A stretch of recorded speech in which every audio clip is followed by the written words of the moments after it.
So we're out here in the spooky snowy forest, but fortunately Sofirn sent me an SC31 Pro rechargeable flashlight to try out. I'm really starting to like these Sofirn flashlights. They're just a really good value. Not too expensive, but they seem to be really well made. In the box we have an instruction manual, a USB-C cable, a lanyard and 2 spare O-rings, then the light itself. And just like everything electronic, you gotta remove the little disc on the battery before you can use it.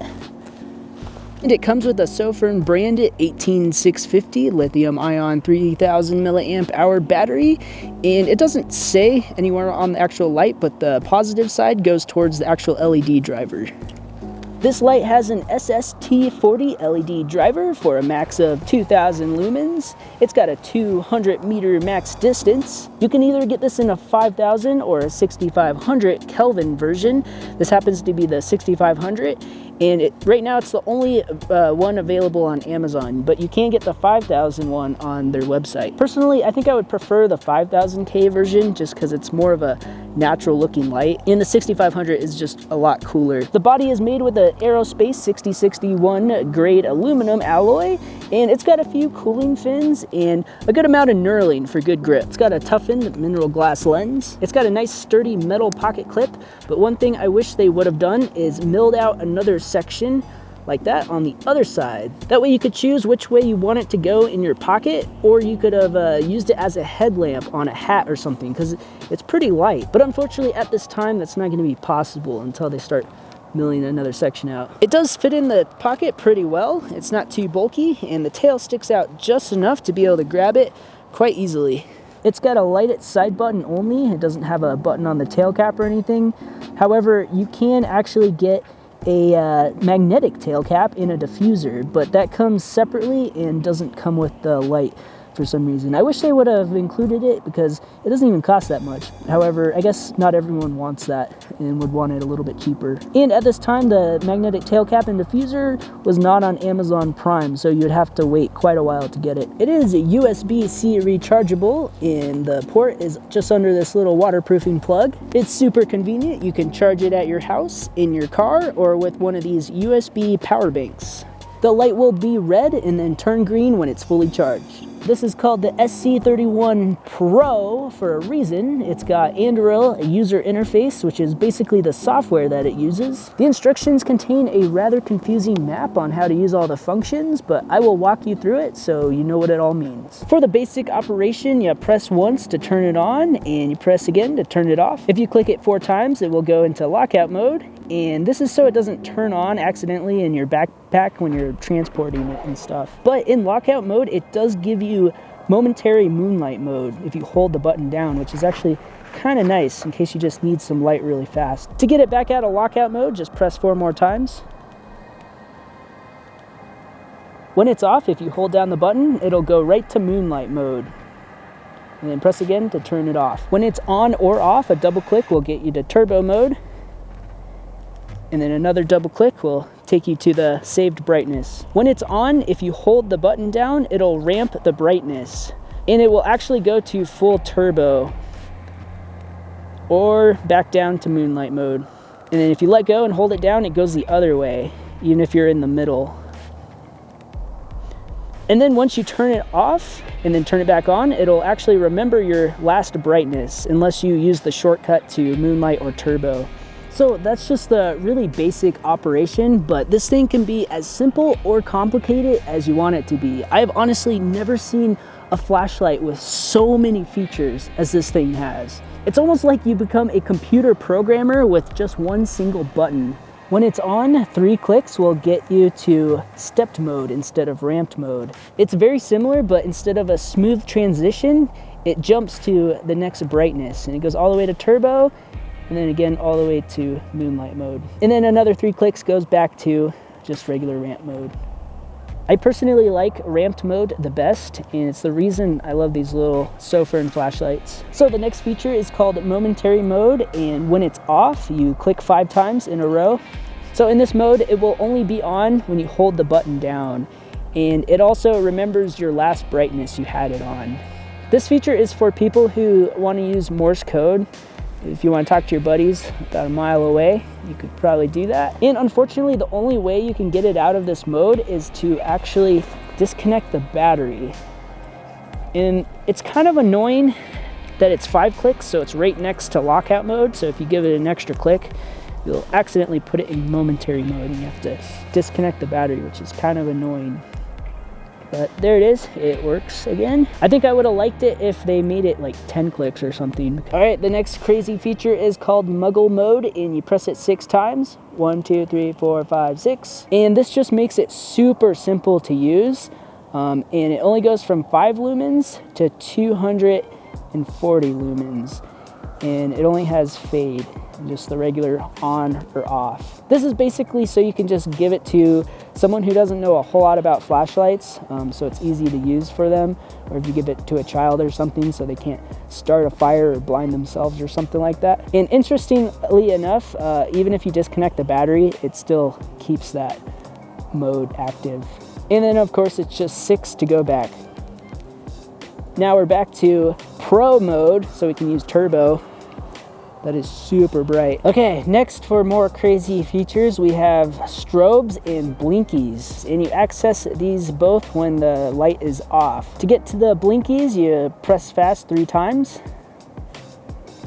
And it starts out always on bat check. This actually blinks you the battery voltage. So 1, 2, 3, 4, and then the second set, 1.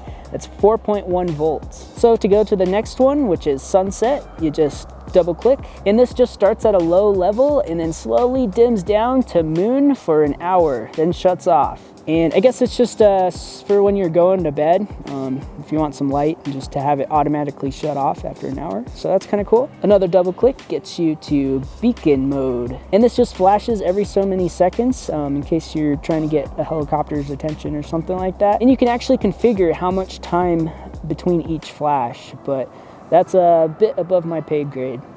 Another double click gets you to temp check. So this is very similar to bat check, except it gives you the temperature. So first set, 1, 2. Second set, 1, 2, 3, 4, 5, 6. 26 degrees Celsius. Unfortunately, it's only Celsius. I don't think you can change it to Fahrenheit. And also, if you're holding it in your hand or you've been using it a lot and it's pretty warm, it's going to affect the temperature. But I think you could actually use this as a thermometer. So let's see how accurate it is. It's been outside on the picnic table for quite a while. So 1, 2, 3, 4, 5 degrees Celsius, which is 41 degrees Fahrenheit. So not exactly accurate out of the box, but at least you can calibrate it. Another double click gets you back to bat check. And to end at any point, you just press once and it goes back to off. Next, from off, you can go to strobes, and to get there, it's a click, click, hold. So 1, 2, and then hold on the third one. This one will actually save whatever last one you were on. And right now it is on candle mode. It's kind of simulating a candle, and this would probably work best if you had a diffuser. However, this bright 6500K is not exactly going to look like a candle, but I don't know. It's kind of cool. And then for all of these, I think you can make them brighter or faster and dimmer or slower. And then just holding it makes it brighter. Still kind of got that candle flicker. And then a click and then hold will make it dimmer. Another thing, just with candle mode, it looks like 3 fast clicks will set a 30-minute timer. 3 clicks each time after that adds 30 minutes more, and you can go all the way up to 4.5 hours. And I think that's kind of cool if you're going to bed and you want it to turn off automatically and kind of have that candle flicker. Another double click will get you to bike flasher, and I guess this just gets cars' attention more so they don't run you over. Holding it down makes it brighter, and then a click and then hold makes it dimmer. Another double click gets you to party strobe. Look at that.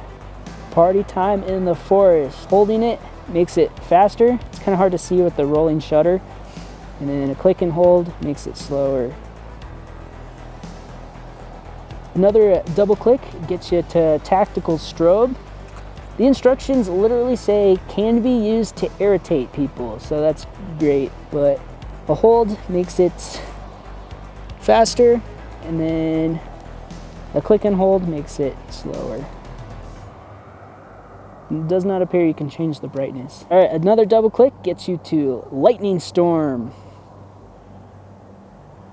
Ooh, that's kind of cool. And it does not appear that you can change the brightness on this one. I guess because it kind of just uses random brightnesses. And the only thing I could ever see anyone using this for is if they're a filmmaker and they want to do a scene that has lightning in it. I think that could be pretty useful. And it's cool, it doesn't appear to be messing with the rolling shutter on the camera.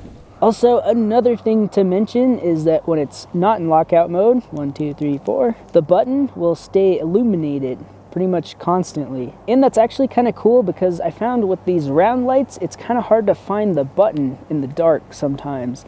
But when it's always illuminated, it's easy just to flip it on. Unfortunately, I don't think there's a way to turn that feature off, but I have found that, I mean, it'll last pretty much a long time. I left it on like that for days and days, and it didn't even affect the battery voltage. If you're gonna wanna store it for a long time, just take the battery out or keep it in lockout mode. Also, an Easter egg I found is that when it's in lockout mode, if you press 3 times, 1, 2, 3, it'll make the button light up differently. Super bright, and it flickers, but it's only in lockout mode. And I haven't figured out how to change it when it's not in lockout mode. So that's pretty much all the features this thing has, and it is pretty crazy. I guess that's why they call it the Pro version. And like I was talking about, you can configure a lot of stuff, like the way it ramps, and the thermal configuration, and beacon configuration. But I think I'm just gonna leave it the way it is. So as far as the battery life goes, I did not see a table in the instructions to give you an idea of how long each brightness would last. So what I did is just put it on turbo mode, and this thing does have thermal regulations. So after about a minute, it stepped down to a lower brightness, and that brightness lasted for a whole 5 hours. And then after that, the voltage regulation kicks in, and you can see the button light turns off, and I guess that's the indication that the battery is getting low. And then it steps down again and again, and then a few more times, and it was still on like pretty much the lowest brightness when I woke up at like 9:30. So that's pretty crazy. So the battery life on this thing is pretty impressive, especially for how small it is. The instructions say the voltage regulation kicks on at about 2.8 volts, and it does shut off automatically, and I'm assuming that's probably going to be at about 2.5 volts for the type of battery this is using. So this light has a waterproof rating, IPX8, up to 2 meters submerged, but not for diving.